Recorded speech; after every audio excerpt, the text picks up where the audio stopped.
So we're going to focus on mass modeling today in Revit. So I'm going to go ahead and hit new on the splash screen, go back and hit architectural template and hit OK. And so one of the things that Revit has the capability of doing is what we would consider mass modeling. So I want you guys to think back to sitting in the class, and if you were designing something and you really weren't sure what form you wanted, you could literally grab chunks of foam and you could shave those chunks of foam and start gluing them back together, and creating sort of like this. We call it a massing model. So it's this model that literally just shows the kind of just the overall form and the thought that you're trying to push for. And so if you think about Revit, right, we're looking at this as views. And so when we start to think, oh, I want this building to kind of have this really kind of abstract shape, if you start to try to build that out in levels, it would become really difficult, right? Does that make sense, right? So trying to take a building that would have a really abstract shape and going, okay, what does level 1 look like, and how would I form those walls, and then what would level 2 look like, and how would I form those walls?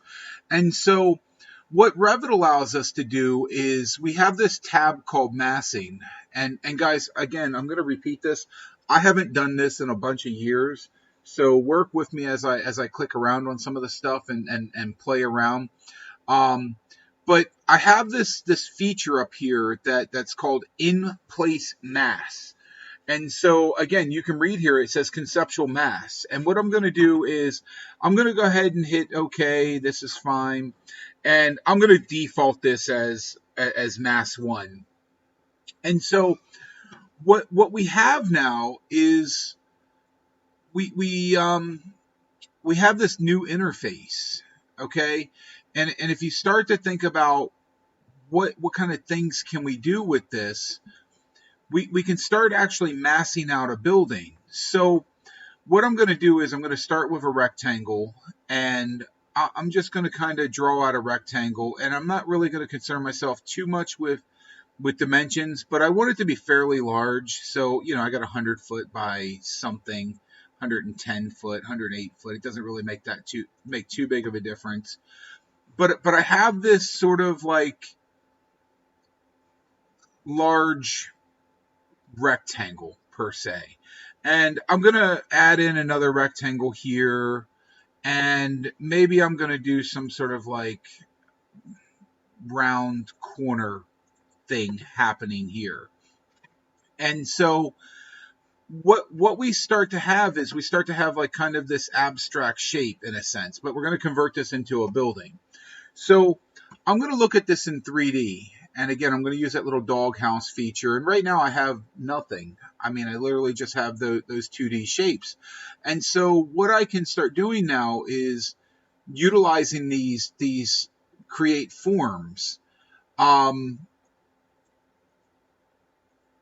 should be able to take and highlight. And then it's going to ask me, really, what do I want to do? Do I want to revolve that, or do I want to extrude that?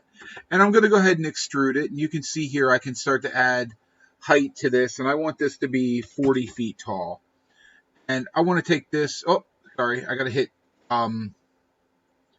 this one here. And this one here, I'm going to highlight the shape. And this one, I'm going to go ahead and say, let's create a solid. I used the button that said, hold on, in place mass, I do believe. And then, so I'm going to do the same thing for this. I'm going to give it an extrusion. And this one, I'm going to make 100 feet tall. Okay. And I can pan around this and start to see what this form is going to look like. And then I'm going to take this shape and I'm going to make this one, say, 20 feet tall. And so I'm going to hit form again, change this one to 20 feet. And so now I'm starting to kind of have this sort of mass that I'm looking for. It's not great, but you guys will get the point here in just a few minutes. I'm going to go ahead and join these now.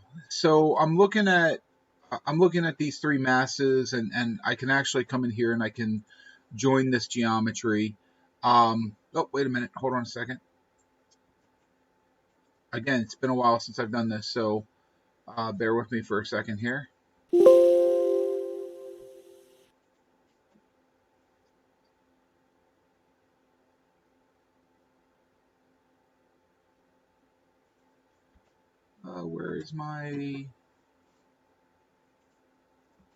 Where is it doing what I wanted it to do? Mr. Walker, were you using the Create Form button for this? Am I using the what?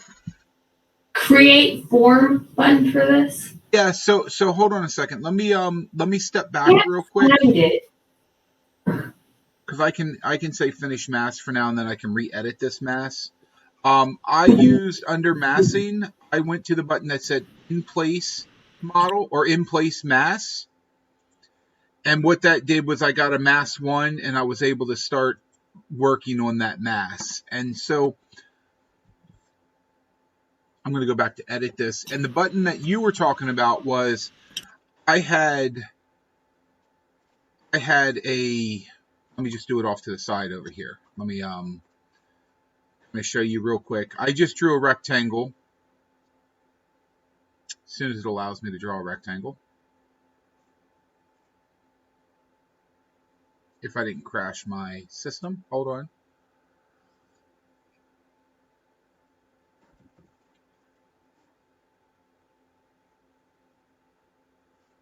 Okay, let me go back to my level 1.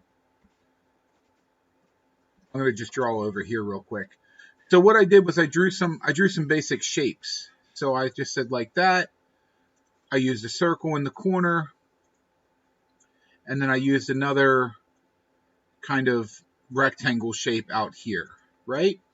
And then what I did was I looked at this thing in the doghouse, the 3D view, and I started to give these some actual mass. So I'm saying create form.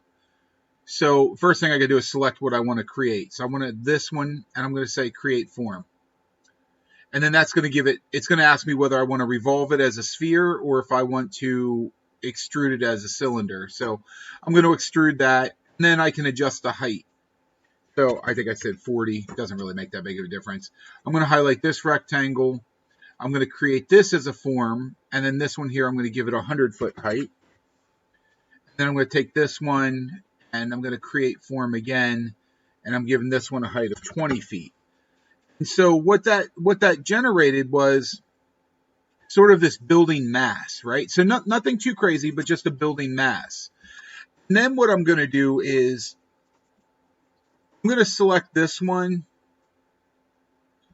and this one. Oh, I'm going to use my join command. I'm going to select this form and this form. And what it's going to do is it's going to kind of combine those two forms. Then I'm going to step back again, and I'm going to do the same thing with this. I'm going to join this and this. And so now this is one solid mass. Okay, so I've kind of duplicated that twice. Now I'm going to come over here, and I'm going to go back to my level 1, and I'm going to focus on this one here, and I'm going to do kind of this shape up here, and this will make more sense in a moment. I'm going to come back to my 3D view, and I really don't want this thing down here. What I'm going to do is I'm going to go ahead and select it. I got to remember how to do this. I'm going to go ahead and give this a mass, and I'm happy with 40 feet. The only thing I'm not happy with is its location. I want that thing to be up here in the corner. So I'm going to go ahead and move this. Let me see if I remember how to do this.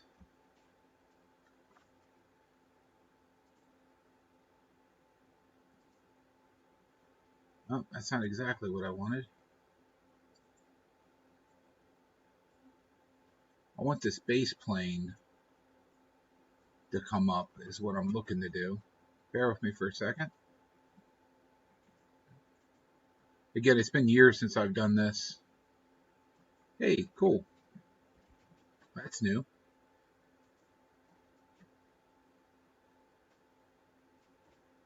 I'm actually trying to select. Okay, maybe I got to select all four. So you normally can select a face. See, like right here, I can select that whole face, and I could literally take this thing and pull this one side in. What I'm trying to do is I'm trying to grab the bottom. Oh, there it was. I saw it for a second. Hold on. All right, there we go. So I'm going to pull this thing up. And basically what I'm trying to do is I'm trying to get that corner be semi-clipped, if that makes sense. And then what I can do, it took me a minute to figure that out, but you guys can see what I'm trying to do from the front, right? So I've got that, and it's kind of covering up that corner, and it's this very weird, large shape, but it doesn't really matter because what I'm trying to do is I'm going to show you that I want to use the cut. So I want to cut this from this. Oh, the way around. I want to...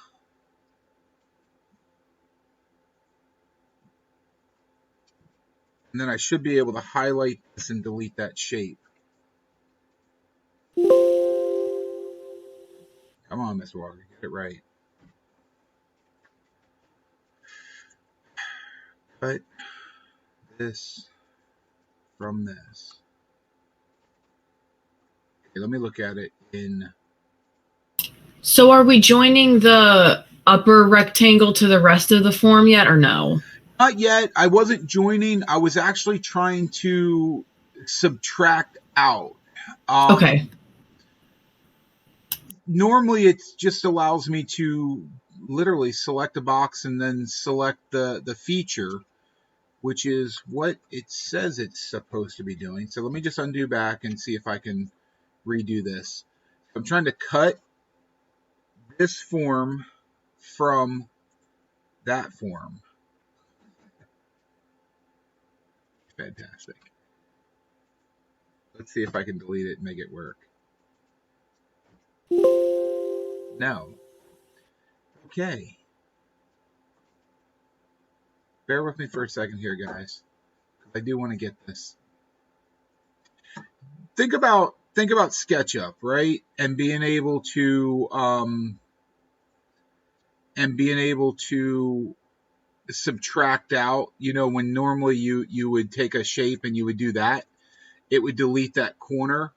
That's essentially what I'm attempting to do and fail at, because you should be able to have any sort of form like this, and you should be able to literally select the form, and it did it backwards. So let me just double check and see if I got the sequencing backwards. Let me undo this one more time. Redo. Yeah, go ahead, Marie. So when I was trying to finish my form, I finished like extruding the different shapes. It says that one of my forms, wait, let me try doing it again so I get the exact message. This mass is no solid geometry for its void forms to cut. They must be deleted or solid geometry added and cut. What does that mean, and what should I do? You're gonna have to repeat that one to me. Give me a second here. Hang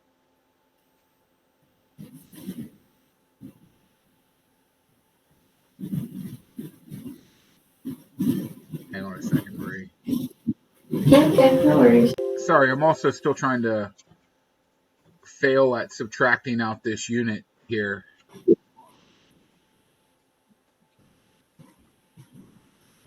Okay. All right, maybe we're not going to subtract this out for now. I will figure that out, because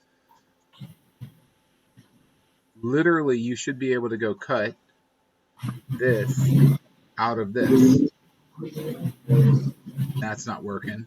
And cutting this from that looks like I'm getting the desired result.